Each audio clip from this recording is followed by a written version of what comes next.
गीता का पहला अध्याय सेना का निरीक्षण। दोस्तों, गीता के पहले अध्याय से हमें यह सीखने को मिलेगा कि ऐसी कौन सी चीज़ है जो जीवन में आगे बढ़ने से रोकता है।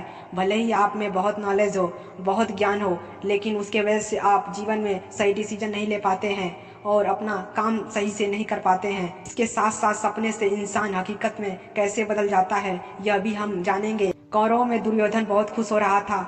उसके पास बहुत बड़ी सेना थी। भीष्म पितामह थे, गुरु द्रोणाचार्य थे और कर्ण जैसे बड़े बड़े योद्धा थे। पांडवों की सेना में अर्जुन, भीम सहित पांचों पांडव, भगवान श्री कृष्ण, अभिमन्यु और द्रौपदी के 5 पुत्र आदि थे।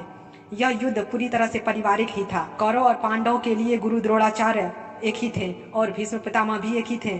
पांडव और कौरव दोनों खुद ही चचेरे भाई थे, लेकिन हर कोई जीतने के इरादे से आ रखा था। युद्ध भूमि में जब जोर से युद्ध के आरंभ होने का शंखनाद हुआ तो अर्जुन ने अपने सारथी भगवान श्री कृष्ण से कहा, हे श्री कृष्ण, मेरे रथ को एक बार दोनों सेनाओं के बीच ले जाकर खड़ा कर दो ताकि मैं ये देख सकूं कि मुझे किनको मारना है। ऐसा सुनकर भगवान श्री कृष्ण ने अर्जुन के रथ को कौरव के सेना के सामने वहां ले जाकर खड़ा कर दिया जहां पर कौरव की सेना में अर्जुन के दादा भीष्म पितामह और गुरु द्रोणाचार्य खड़े थे। और गुरु द्रोणाचार्य ने ही अर्जुन को धनुष विद्या सिखाया था।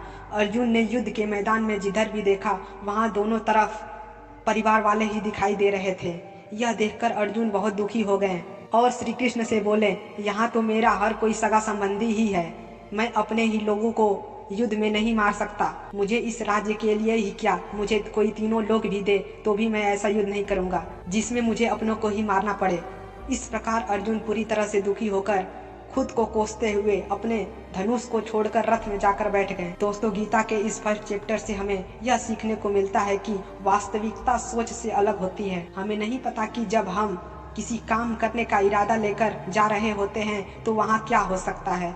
जब हम किसी बुरी चीज का सामना करते हैं तो हम अपना संयम खो देते हैं और घबरा जाते हैं और घबराने के बाद अपना असली रूप ही भूल जाते हैं। भले ही अर्जुन महान धनुर्धर थे, लेकिन युद्ध सिर्फ हथियार चलाने जानने से नहीं होता, उसके लिए इरादे भी चाहिए होते हैं। अर्जुन को अपने कर्म से ज्यादा अपने फैमिली और गुरुओं से मुंह हो गया और वह उससे दुखी हो गए।